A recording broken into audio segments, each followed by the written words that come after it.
Hey guys, welcome to another Zelda Universe mailbag. Muse and I weren't able to catch up this week, unfortunately, to do our mailbag together, so we're gonna be transversing space and time to bring you the mailbag this week. So I hope you enjoy it.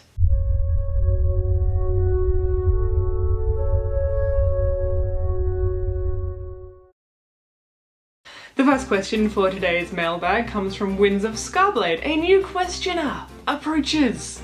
I have two questions. One, don't know if you've answered this before, but what is you two's favourite version of Ganondorf? Mine is Wind Waker's Ganondorf because he actually has character motivations and backstory for why he wants to take over Hyrule. So we'll answer that one first and get to the second one in a mo. Personally, my favourite version of Ganondorf is Wind Waker's as well.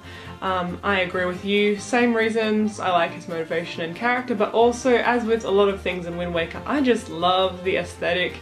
I think his design is really fantastic and he looks great, and I dig good design, you guys. It's my thing. So my favourite version of Ganondorf is actually the Ocarina of Time one, because that was the first time I really experienced him, so that's sort of where I got most of my impressions of him from.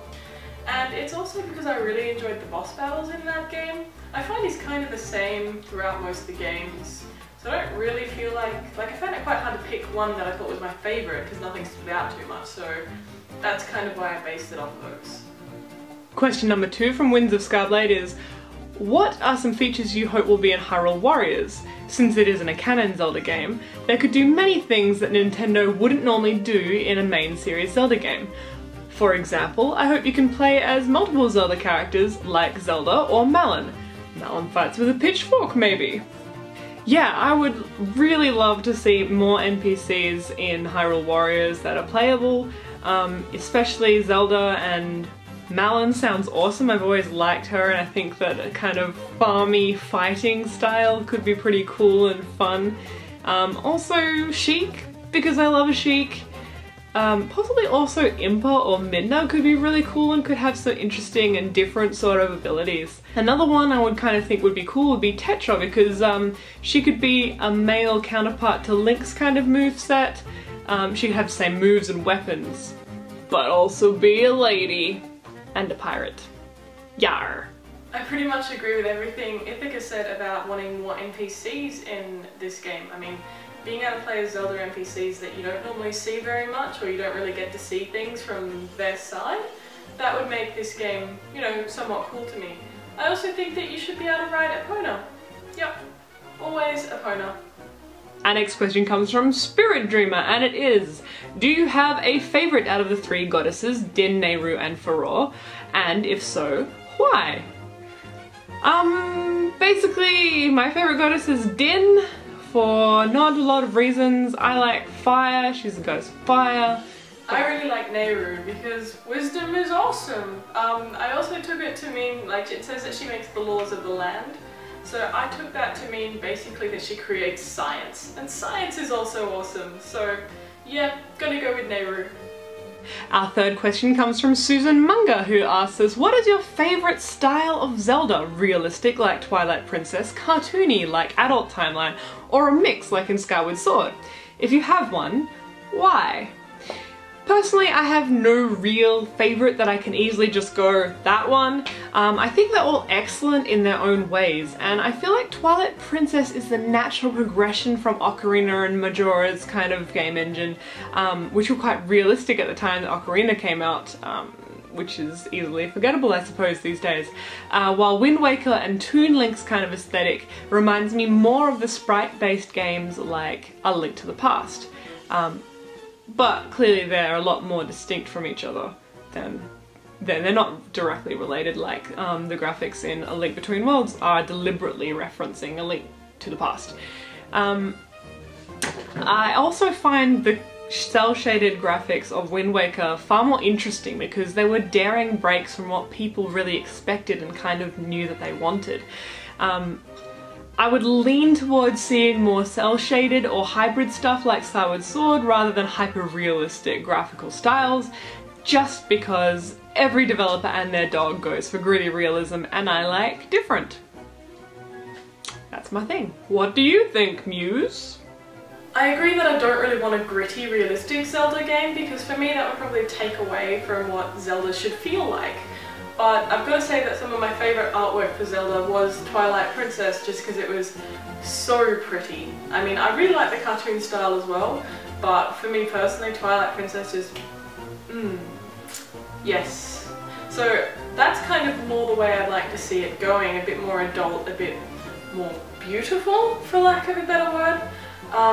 Not to say that I wouldn't like to see more cartoon stuff, but definitely staying away from realism because I think Zelda really needs that whimsy and that fantasy feel to feel like Zelda.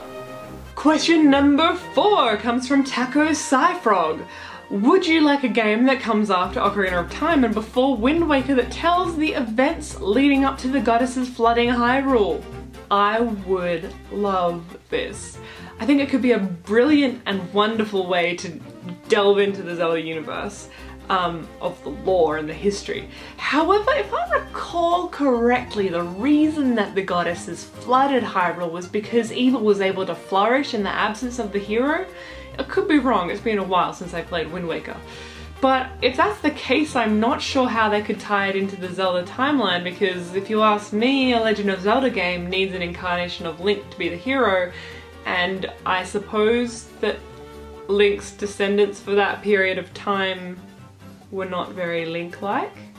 This to me feels like some sort of really creepy apocalyptic Hyrule game, and that sounds both awesome and terrifying, and as someone who is not good at all at scary games and scary situations, I don't know how I feel about this. So I'm gonna step away from this question slowly and hope I don't have nightmares tonight. Julian Grande asked us, or if you could make your own Zelda game, what would its story be? Main villain, plot twist, art style, and weapons. Please answer one of my questions. Here you go, Julian. Personally, I would really like to see a more mature Link. I know I've said this in like the immediate past Mailbag and also other ones as well. That I don't want to see another Hero of Time game. But I take that back. He could be a really cool, world-weary, sort of John Marsden-y kind of Link, where he's kind of fed up with having to save the world all the time and just seeing all his efforts amount to nothing as evil just claws its way back time and time again. Now, it's no secret we both like our Links to be mature for reasons, so I guess I'd definitely like to see that in a game. I always prefer adult Link to young Link, and yeah, it might be kind of cool to see like an even older Link where he's a bit world-weary and stuff like that. I think that could be quite a nice touch just because it's not something we really expect or have seen in the past. I wouldn't want to mess with the story too much. It's always pretty similar, like there's a bad guy and there's a princess and there's a hero, and that's kind of what always happens. So as much as you could do some really cool things with the story, I'm not sure how far you could drift without stopping it from being a Zelda game. And that's obviously a formula that works fairly well, and I'm not sure if I really want to mess with it. Something I would like to see in the games would be maybe more use of magic. So maybe Link, if you're playing as Link in this fantasy game of mine, could use a few more magic spells that you see from like bosses and stuff like that. I think that would be really neat. And to wrap up our separation-y mailbag questions, we have a second question from Julian, which is, oh, by the way, if wearing the tunics from OOT gives you fire resistance and infant water breathing, please explain how that would work. A wizard did it. Yeah guys, thanks so much for watching this Zelda Universe video. And thank you for the questions. Please drop us some more in the comments below. If you want to see more of myself and Muse, you can check out our channel, which is XXP Vlog on the YouTube. And we'll be back next week with more questions. Hopefully we will be in the same room.